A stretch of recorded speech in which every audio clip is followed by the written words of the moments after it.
Hello friends, the article which we are analyzing today is published on Hindu July 9th. The title of the article is The Social Contracts Needs to be Rewritten. It is written by Srinath Sridevan and Adil Kurumbhai. And this article is mapped as per my model, and we see that here the author make an argument that to fight COVID-19 the government has to empower the citizen and there should be decentralization of power. So regarding this power, are ruler or ruled, means how this society is constructed in two category. In one category there is a ruling class and the another category is the class which is being ruled. So how come this society is constructed into this two category of people? So for that reason we need to know this social contract theory. So यहाँ हम ये देखते हैं कि social contract comprises people agreeing to live as one under common law and in enforcing those common law justly. That mean किसी भी society में जो लोग होते हैं वो एक किसी कॉमन लॉ के अंदर अपने को गवर्न करते हैं और ये उनका इंटेंशन होता है कि वो कॉमन लॉ सभी लोग उस कॉमन लॉ को अबाइड करें और they enforce the law which govern to them. So ये एक मॉडल है. लेकिन हम यहाँ पर देखते हैं कि जो एज पर some philosopher Hobbes and Rousseau की जो ह्यूमन नेचर होता है वो बेसिकली, अगर आप बेसिक इंस्टिंक्ट आदमी की बात करें तो वो फ्री होना चाहता है. A man want to be free. और अगर उसे फ्रीडम मिलती है तो ही बिकम सॉलिटरी, ब्रूटिश और नेस्टी आल्सो. तो यहाँ पर हम देखते हैं कि अगर सोसाइटी को फंक्शन करना है तो जो इंडिविजुअल की जो इनहेरेंट टेंडेंसी होती है जो कि एंटी सोशल होती है उसको कंट्रोल करने की जरूरत है. इसलिए ग्रुप ऑफ पीपल दो जो constitute society agree to leave their individual freedom in the name of society. वो अपनी इंडिविजुअल फ्रीडम को सैक्रिफाइस करते हैं टू सम एक्सटेंट और दे एग्री कि वो एक कॉमन सिविल लॉ या एक कॉमन सिविल कोड या एक based on morality they voluntarily agree to abide by that rule और उसको इन्फोर्स करने के लिए again they constitute a people which become a ruler. ठीक है, तो ये एक सोसाइटी का कैसे इवोल्यूशन हो रहा है और सोसाइटी किस तरीके से लॉ बनाती है और उसी लॉ से अपने को गवर्न करती है और उसमें कैसे दो क्लास, एक रूलिंग क्लास और एक रूल्ड क्लास का उद्भव होता है. तो यहाँ पर हम देखते हैं कि लोग अपने इंडिविजुअल राइट का सैक्रिफाइस करते हैं, दे सरेंडर. और ये जो राइट होता है they surrender to their government who exercise these power with discipline and benevolence. That mean कि वर्ल्ड ओवर जो सोसाइटी फंक्शन करती है उसमें लोग अपने इंडिविजुअल राइट को सरेंडर करते हैं और for the name of common good. और गवर्नमेंट उस पावर को एक्सरसाइज करती है विथ जस्टिस और बेनवोलेंस. ये एक मॉडल है क्योंकि अगर हम पहले देखें कि जब मोनार्की हुआ करता था तो मोनार्की में क्या था कि बेसिकली जो एक सॉवरेन रहता था वो एक आइडेंटिफाइबल पर्सन रहता था, सम किंग और क्वीन, और वो गॉड का रिप्रेजेंटेटिव माना जाता था.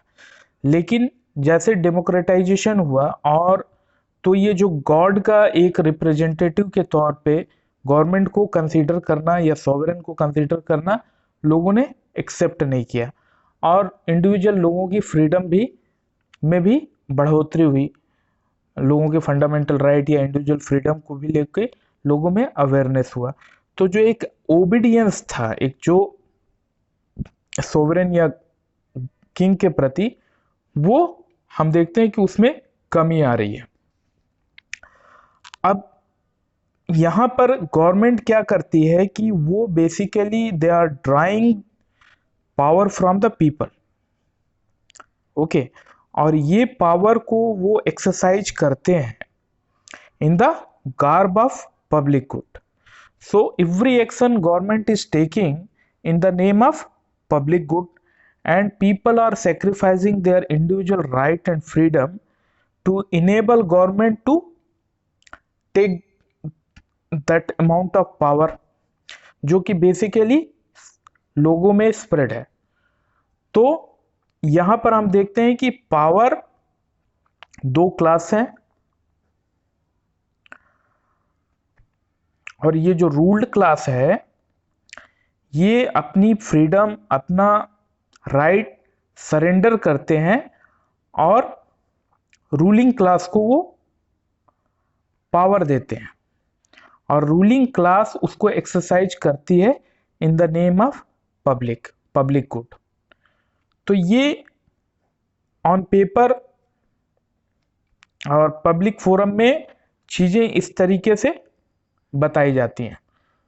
तो यहां जो पावर जो लोगों में स्प्रेड थी, हेंस डाइल्यूटेड पावर, जब ये रूलिंग क्लास के पास पावर चली जाती है तो ये कंसंट्रेटेड हो जाती है, सेंट्रलाइज्ड हो जाती है। तो ये जो सेंट्रलाइज्ड पावर है, ये सेंट्रलाइज्ड पावर कई सिचुएशन के लिए, जैसे वार सिचुएशन में या और भी कोई कलामिटी सिचुएशन है जिसमें कि रिसोर्स को मोबिलाइज करना है, उस सिचुएशन के लिए ठीक है, जिसमें कि हमको एक सेंट्रलाइज्ड अप्रोच या सेंट्रल लीडरशिप या किसी कमांड की जरूरत है। लेकिन इस कोविड-19 सिचुएशन में ये हमारे लिए इफेक्टिव नहीं है। अब वो क्यों इफेक्टिव नहीं है, इंडिया के कॉन्टेक्स्ट में हम यहाँ एनालाइज करते हैं। क्योंकि जो इंडिया का जो सोसाइटी है वो अनइक्वल सोसाइटी है, क्योंकि यहाँ पर जो कॉन्स्टिट्यूएंट्स हैं, जो रूल्ड क्लास है जिसके ऊपर रूलिंग हो रही है, वो सोशियो इकोनॉमिक लेवल पे यूनिफॉर्मिटी नहीं है। यह हम देखते हैं क्योंकि बहुत सारा कोविड-19 के लॉकडाउन के सिचुएशन में हमने देखा कि माइग्रेंट लेबरर या जो सोसाइटी के पुअर लोग थे वो किस तरीके से अफेक्ट हुए। तो जो रूल्स बने थे कोविड-19 लॉकडाउन में, उसका कंप्लायंस ऐसे लोगों के द्वारा नहीं हो पाया जो कि सोसाइटी में मार्जिनल हाशिए में थे, क्योंकि ये उसने डायरेक्टली उनके लिविंग या उनके सस्टेनेबिलिटी को लॉकडाउन ने अफेक्ट किया। तो ये हमारा ऑब्जर्वेशन है जो हम देखते हैं। लेकिन रूल्स जो बने थे वो यूनिफॉर्म अक्रॉस द बोर्ड, सभी के लिए एक जैसे रूल बनाए गए थे। तो हम यहाँ देखते हैं कि हमारी जो रूल हैं वो यूनिफॉर्मली सभी के लिए अप्लीकेबल हैं, चाहे वो बड़ा हो, छोटा हो, किसी भी क्लास से बिलोंग करता हो, किसी भी सोशियो इकोनॉमिक कंडीशन से बिलोंग करता हो, क्योंकि यूनिफॉर्मली ये रूल आपके लिए बनाया गया है। लेकिन इस यूनिफॉर्म रूल का स्टेगर्ड इफेक्ट होता है, डिफरेंट इफेक्ट होता है डिफरेंट लोगों में, क्योंकि हमारी जो सोसाइटी है वो अनइक्वल सोसाइटी है। तो जो well of, comparatively well of थे, वो अपने को घर में लॉक कर सके, वो उनको उतनी परेशानी नहीं हुई। लेकिन जो दूसरे लोग थे जो कि वल्नरेबल सेक्शन है, वल्नरेबल सेक्शन को इस लॉकडाउन ने बहुत प्रभावित किया, क्योंकि इसको जो एक सोसाइटी की जो अनइक्वलिटी को मेजर करने का एक गिनी कोफिशिएंट होता है, गिनी कोफिशिएंट होता है दैट सेज कि if it exceed 0.4 then society is deeply unequal society. तो यहाँ पर ऑथर का कहना है कि यूनिफॉर्मली किसी प्रॉब्लम को, खासकर जो कोविड-19 जैसी सिचुएशन को यूनिफॉर्मली ट्रीट करना, यूनिफॉर्म मेजर से ट्रीट करना एडवाइजेबल नहीं है। क्योंकि यहाँ पर हम देखते हैं कि अगर हम पावर को सेंट्रलाइज करते हैं तो that power will breed unequal relief to all the people. Some people will grab the relief, some people will not, will be devoid of any relief।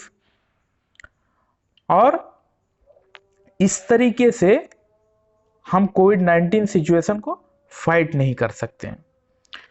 तो उसके लिए ऑथर का कहना यह है कि हमें पावर को डिसेंट्रलाइज करना पड़ेगा, और ये पावर जो कि सेंट्रलाइज्ड हो गई है और यूनिफॉर्मली एक्ट कर रही है, जिसको सामाजिक विषमताएं और जो सामाजिक अनइक्वलिटी है, इकोनॉमिक अनइक्वलिटी है, उसके आधार पर डिफरेंशिएटेड ट्रीटमेंट नहीं हो रहा है, वो प्रॉब्लम्स को सॉल्व करने के लिए हमको लोगों को एम्पावर करना पड़ेगा और पावर को डिसेंट्रलाइज करना पड़ेगा, जिससे कि लोग स्पेसिफिक लोकल रिक्वायरमेंट के हिसाब से को ध्यान में रखते हुए पावर को एक्सरसाइज कर सकें। So this conclude the analysis of first article. The second article which I am analyzing is, the title of the article is Green Lighting Ecological Decimation amidst a Pandemic.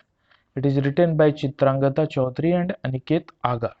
Again published on Hindu, July 9th. So this article analyzes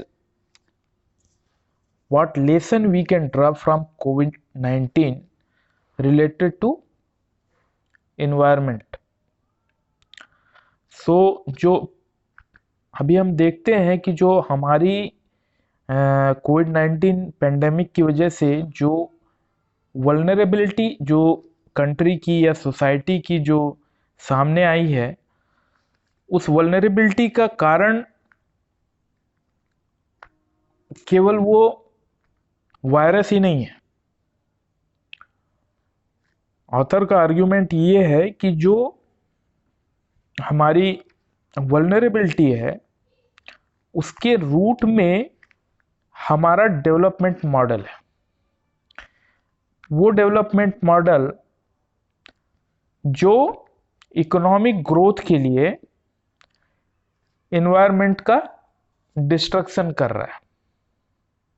Non-sustainable growth at the cost of environmental destruction, that is the model what we see China has adopted. Same thing, author is complaining India is doing the same thing, and the similar way developed world did in their time। तो जो environmental destruction है या एक जो development का जो cost है in terms of environment, वो ऑल अक्रॉस है। वो आपके हर क्षेत्र को ह्यूमन से रिलेटेड या बायोडाइवर्सिटी या बायोस्फीयर से रिलेटेड हर एस्पेक्ट को प्रभावित करता है। जैसे हम देखते हैं कि with population growth human settlement बढ़ रहा है। डेवलपमेंट के नाम पे एग्रीकल्चर लैंड या फिर फॉरेस्ट की लैंड एक्वायर की जा रही है और वहां पर ह्यूमन सेटलमेंट हो रहा है। एग्रीकल्चर के लिए फॉरेस्ट को काटा जा रहा है, रियल एस्टेट के लिए विलेजेस की जमीन एक्वायर की जा रही है। जो नेचुरल स्ट्रक्चर हैं, जैसे कोई पॉन्ड है या जो रिवर बैंक है, वो सारी चीज़ों को उनका नेचर चेंज किया जा रहा है, उनको somehow they are getting degraded or consumed by this growth of human settlement। तो ये जो चेंज ऑफ हैबिटेशन है, ये केवल ह्यूमन इंटरफेरेंस से ही नहीं है, इसकी वजह से जो एनिमल किंगडम है उसका भी हैबिटेशन में चेंज आ रहा है, क्योंकि डिफॉरेस्टेशन हो रहा है।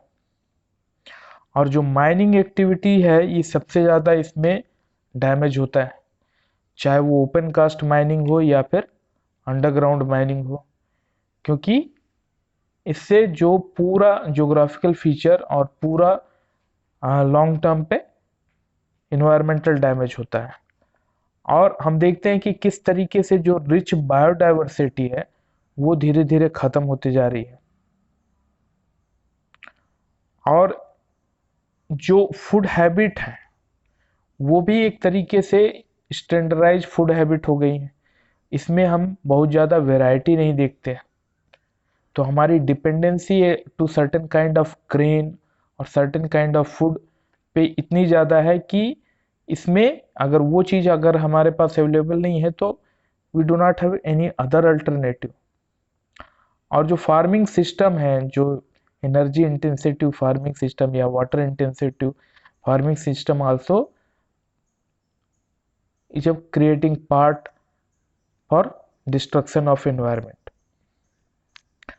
तो ये जो ह्यूमन एक्टिविटी और जो ह्यूमन इंक्रोचमेंट है इन्वायरमेंट में, उसका उसका सबसे बड़ा इफेक्ट ये हो रहा है कि एक जो ह्यूमन और एक जो वाइल्ड लाइफ के बीच में एक जो डिस्टेंस था, वो डिस्टेंस जो कि एक नेचुरल बैरियर का काम करता था वाइल्ड लाइफ से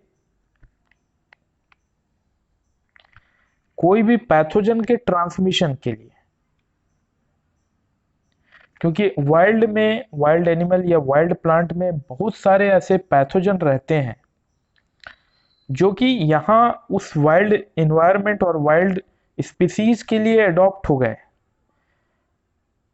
लेकिन अगर ह्यूमन इंक्रोचमेंट इतना बढ़ता है कि ये जो एक बफर जोन था वाइल्ड और ह्यूमन के बीच में वो ग्रेजुअली कम हो जाता है, श्रिंक हो जाता है, तो देयर इज ए चांस कि pathogen will jump from wild and mutate into human being, जो कि हम देखते हैं कि कोरोना वायरस में हुआ, जो उसका सोर्स सिवेट कैट से शायद वो जंप करके ह्यूमन में ट्रांसफर हुआ। तो ये एक बड़ा डेंजर है। और this entry of pathogen through wild animal or plant because of removal of that natural barrier, that natural distance due to human action, and that human action is because of our skewed development model। तो यहाँ हम ये link देखते हैं कि किस तरीके से हमारा डेवलपमेंट मॉडल इन्वायरमेंटल डिस्ट्रक्शन का कारण बन रहा है, और क्यों ये इन्वायरमेंटल डिस्ट्रक्शन जो एक नेचुरल बैरियर है ह्यूमन और वाइल्ड के बीच में, उसको ये नेचुरल बैरियर को ब्रेक कर रहा है, जिससे कि चांस है कि वाइल्ड में जो पैथोजन हैं वो they will jump across to human being और इस तरीके से कोरोना जैसे महामारी को फैलाएं। So removing distance barrier that lent resilience to the human species and domesticated plant and animal, and pathogens which were once largely confined to animals and plant in the wild are now better positioned to infect human। so same चीज कि हमारे development model से हमने वो natural barrier जो wild और human के बीच में था उसको ब्रेक कर दिया, और अब पॉसिबिलिटी ज़्यादा है कि वो पैथोजन वाइल्ड प्लांट या एनिमल से they will come and mutate into human being. So this is the situation, this is what author is predicting if we continue with our this development model, and this is increasing our vulnerability। तो उस direction में India में क्या हो रहा है? तो author का कहना है कि इंडिया में ये जो हमने इन सारी चीज़ों से कोई राइट लेसन लर्न नहीं किया है, क्योंकि जो उसके लिए जो ministry of environmental forest and climate change जो रिस्पॉन्सिबल मिनिस्ट्री है इसको इन सारी चीज़ों को टेक केयर करने के लिए, उसके जो रिसेंट एक्टिविटी है कि उन्होंने अभी कई सारे प्रपोजल को कंसीडर किया है, कुछ को क्लियर किया है। कई ऐसे मल्टीपल इंडस्ट्रियल, माइनिंग और इंफ्रास्ट्रक्चर प्रपोजल को जो कि क्रिटिकली वाइल्ड लाइफ हैबिटेट को या फॉरेस्ट को, जो कि लाइफ और लिवलीहुड को सस्टेन करते हैं, अफेक्ट करने जा रहा है। सो in many cases cleared multiple industrial, mining and infrastructure proposal in critical wildlife habitat and life and livelihood sustaining forest. So it has article में बहुत सारे प्लेसेस का नाम लिखा है जहां पर कि इन्वायरमेंटल क्लियरेंस दिया गया है, और आथर ये कहता है कि ये क्लियरेंस देने के लिए जो मीटिंग हुई वो it was conducted through video conferencing because of this Covid situation. और आथर का ये भी आरोप है कि ये सारी चीजें विदाउट नेसेसरी डॉक्यूमेंट के कर ली गई, और ये किसी तरीके से somehow it is contrary to the environmental law, क्योंकि जो ड्यू डिलिजेंस होना चाहिए किसी भी प्रोजेक्ट को अप्रूव करने के लिए, उसके लिए नेसेसरी डॉक्यूमेंट होना चाहिए और वो काफ़ी एग्जॉस्टिव होना चाहिए। तो वो चीज़ चाहे अभी महामारी की सिचुएशन की वजह से वो नहीं हो पाई, और it is against the law. और उस डायरेक्शन में एक जो ड्राफ्ट था, जिसको ड्राफ्ट इन्वायरमेंटल इम्पैक्ट असेसमेंट, कि किसी पर्टिकुलर रीजन में अगर कोई प्रोजेक्ट लगता है तो उसका इन्वायरमेंट में क्या इफेक्ट होगा, ये मिनिस्ट्री इसके असेसमेंट के लिए बहुत सारे कदम उठाती है। तो उसमें सबमिशन देना पड़ता है अगर किसी पर्सन या ऑर्गेनाइजेशन को उस पर्टिकुलर प्रोजेक्ट से, उसके इन्वायरमेंटल इम्प्लीकेशन से जो भी आरोप होते हैं या जो भी उनका असेसमेंट होता है उसको सबमिट करना पड़ता है। तो उसके लिए जो डेडलाइन भी थी, वो डेडलाइन भी कोविड-19 सिचुएशन की वजह से काफ़ी कम समय मिला लोगों को उसको उस पर एक्ट करने के लिए। हालांकि उसे कोर्ट ने वो डेडलाइन बढ़ा दी, लेकिन इसमें भी वो ऑथर का कहना है कि ये डेडलाइन जो बढ़ाने का काम है ये कोर्ट ने किया, मिनिस्ट्री इसके लिए सजग नहीं थी। तो उसके कई सारे जो असेसमेंट के लिए जो उसके अप्रोच होते हैं, उसमें एक पब्लिक हियरिंग भी इम्पॉर्टेंट चीज़ है। तो पब्लिक हियरिंग जो है उसके बारे में आर्टिकल कहता है कि पब्लिक हियरिंग को उतना ज़्यादा क्या कहते हैं फोकस या उतना इम्पोर्टेंस नहीं मिल दिया गया है इस ड्राफ्ट में, क्योंकि पब्लिक हियरिंग में बहुत सारे प्रॉब्लम जो लोकल लेवल पे उभर के आते हैं, public hearing are riddled with problem and their content routinely ignored while avoiding clearance. और चूंकि पब्लिक हियरिंग में कई सारे स्टेक होल्डर होते हैं, तो एक कॉमन ग्राउंड बना पाना बड़ा मुश्किल होता है। इसलिए जब भी कांटेक्ट होता है, अवॉइड किया जाता है, तो इसको ऑथर का कहना है कि इसको इग्नोर कर दिया जाता है। हालांकि ये एक बेस्ट माध्यम है जिसके थ्रू लोग अपना प्रोजेक्ट अफेक्टेड पीपल अपनी ओपिनियन बता सकते हैं, वॉइस देयर ओपिनियन।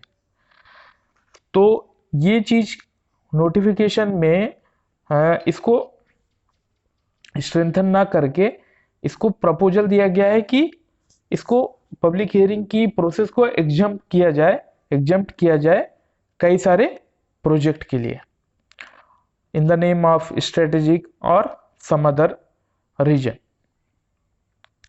तो ये एक चीज भी एनवायरनमेंट के डिग्रेडेशन को रोकने के लिए हेल्पफुल नहीं है। और कई सारे और जो इसमें ऑथर ने पॉइंट उठाए हैं वो ये है कि इन्वायरमेंट में को जो डैमेज का जो क्या कहते हैं लॉस है, उसके लिए भी अगर वो अप्रूवल पहले आपको नहीं मिला, as per the draft, starting a project before obtaining environmental approval will no longer be a violation and it can be regularized post facto. अगर आपने कोई प्रोजेक्ट चालू किया और उसका एनवायरमेंटल अप्रूवल आपने पहले नहीं लिया तो वो भी एज पर दिस ड्राफ्ट वो भी वायलेशन नहीं होगा, क्योंकि आप बाद में अप्रूवल ले सकते हो।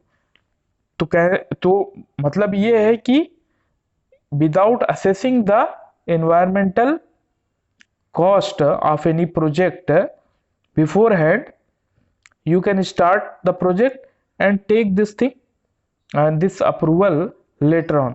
That is also a retrogressive steps. और दूसरा, इस ड्राफ्ट में मॉनिटरिंग को या कंप्लायंस को या सेफ गार्ड को या कम्युनिटी राइट्स को लेके भी बहुत कुछ ज़्यादा कुछ नहीं है। तो इस तरीके से ऑथर यहाँ पर मिनिस्ट्री और जो ड्राफ्ट इन्वायरमेंटल इम्पैक्ट असेसमेंट के लिए जो ड्राफ्ट है उस पे कई सारी कमियां बता रहे हैं, जिससे कि एनवायरमेंटल डिस्ट्रक्शन कंटिन्यू रहेगा और हमारी वल्नरेबिलिटी बढ़ेगी। सो अगर हम इसी मॉडल में, डेवलपमेंट मॉडल में रहे जिसमें कि एनवायरमेंटल कॉस्ट है, डिस्ट्रक्शन है, तो हमारी vulnerability with related to pathogen will intensify only. So that is the way author has analyzed this COVID-19 situation in terms of development model and how environmental destruction is making us more vulnerable to pathogen. This conclude my second analysis of the article. I hope this will help your understanding.